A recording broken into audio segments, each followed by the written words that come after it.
Real soy sauce is one of the simplest foods on earth. Soybeans, wheat, salt, and water, given several months to ferment slowly into something rich and complex. But a great deal of what fills the soy sauce shelf today skips that entire process, using a fast chemical shortcut instead, or brewing a genuinely real base and then doctoring it afterward with added sugar, artificial color, and flavor enhancers to fake the depth fermentation alone would have provided. Today we walk through 7 that aren't quite what they claim to be, and 2 surprisingly humble bottles that genuinely are the real thing. Every fact sourced directly to the ingredient label printed on the bottle itself. If careful, sourced reporting is what you value. Please like this video and subscribe before we begin. 1. Choy.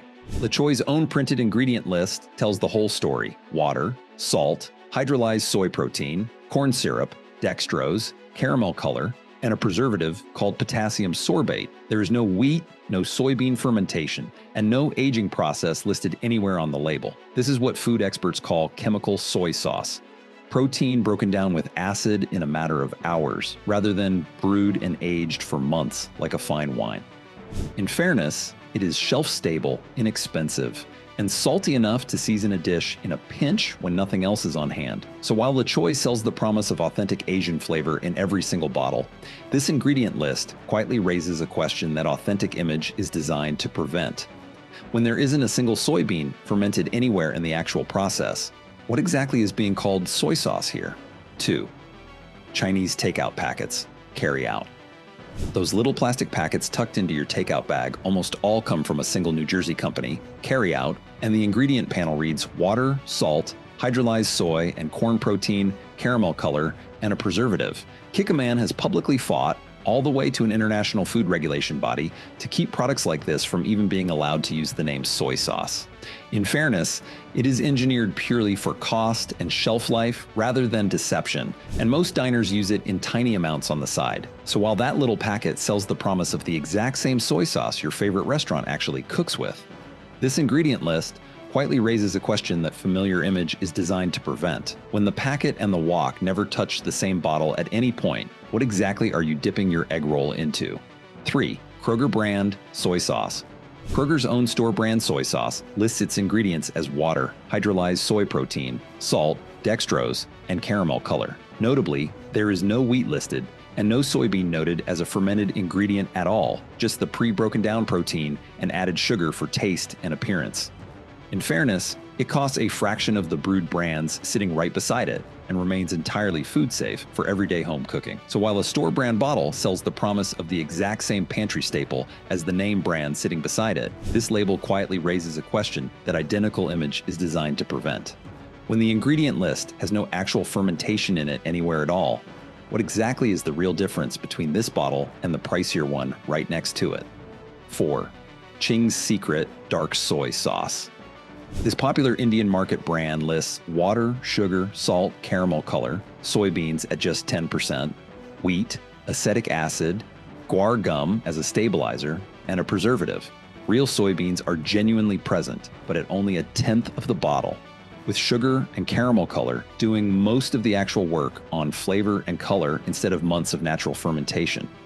In fairness, it is designed specifically for Indo-Chinese cooking styles that favor a sweeter, thicker sauce over a thin one, and many home cooks in that beloved tradition genuinely prefer this exact profile to anything more austere. So while a dark soy sauce sells the promise of a rich, deeply fermented, complex flavor, this 10% soybean count quietly raises a question that rich image is designed to prevent. When sugar and added color make up more of the bottle than the soybeans actually do, what exactly is that darkness telling you? 5. Kum Kee Standard Soy Sauce. Kum Kee is a genuinely respected name in the industry, and to its credit, its standard soy sauce lists water, salt, soybeans, sugar, and wheat flour as real, brewed ingredients right on the label. But it also adds caramel color, a preservative, and 2 flavor enhancers, disodium inosinate and disodium guanylate, chemical cousins of MSG, to boost the taste beyond what natural fermentation alone had produced. In fairness, the company's own Supreme line skips every one of those additions. Using nothing but soybean, wheat, salt, and water, proof the cleaner version was possible all along within the same product family. So while the standard bottle sells the promise of the exact same heritage as its cleaner sibling sitting right beside it on the shelf, this doctored recipe quietly raises a question that heritage image is designed to prevent. When a genuinely real brewed sauce still needs flavor enhancers added afterward to taste complete, what exactly was missing from the fermentation itself? 6. Datu Puti. One of the most common Filipino soy sauce brands found in American grocery stores.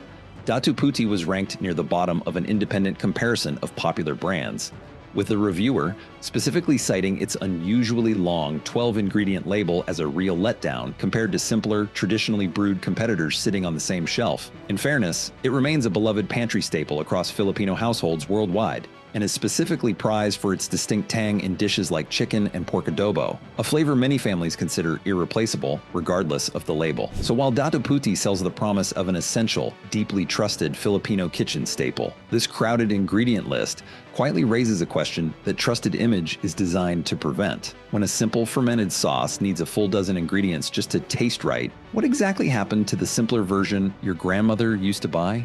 7. Aloha Shoyu.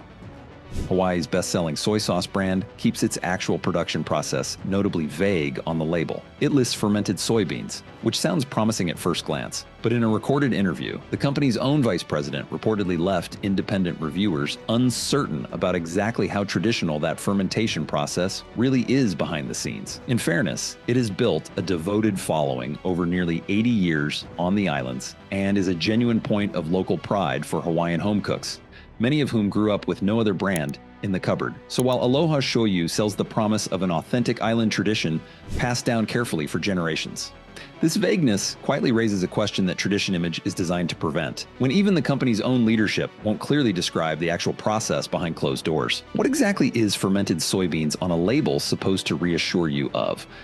Real, number 1. Great value, naturally brewed soy sauce. Here's the twist worth remembering. Walmart's own bargain store brand is, by its printed label, the genuine article rather than a shortcut. Its ingredients read simply soy sauce, lactic acid, and a preservative, with that soy sauce itself defined right on the bottle as water, wheat, soybeans, and salt, the exact same 4 ingredients Kikkoman built its entire reputation on. In fairness, it is still a mass-produced product and sits a step below premium-aged sauces in real complexity and depth, but it is honestly brewed, not chemically shortcut to save time. For a bottle that regularly costs $1 or $2, that is a genuinely remarkable thing to find on a shelf otherwise crowded with hydrolyzed protein. Real number 2, Target's Market Pantry Soy Sauce. Target's own house brand earned a specific call-out in an independent brand, ranking for being traditionally brewed despite its rock-bottom price point, standing apart from other store brands on the same shelf that lean on hydrolyzed protein instead of real fermentation. In fairness, reviewers noted its flavor leans saltier and less rounded than premium Japanese brands, and its selection is limited to just 2 varieties, but the underlying fermentation process itself is the genuine article. It is proof that a store brand and an authentic brewing process are not mutually exclusive, no matter what the price tag might suggest at first glance. 7 bottles that quietly cut the very corner fermentation was invented to prevent, and 2 humble store brands that never did cut it at all. The real lesson is not that cheap soy sauce is automatically bad. Great value and market pantry prove that assumption wrong. It is that price alone tells you nothing useful.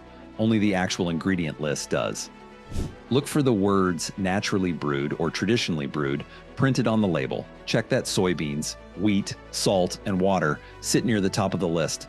And be wary of hydrolyzed protein, corn syrup, or a long string of unfamiliar chemical names further down, which means the decision, as always, is about information, not the price tag. Information. If this kind of calm, sourced reporting is what you came for, please like this video, share it with someone who cooks with soy sauce every single week, and subscribe so the next investigation finds you.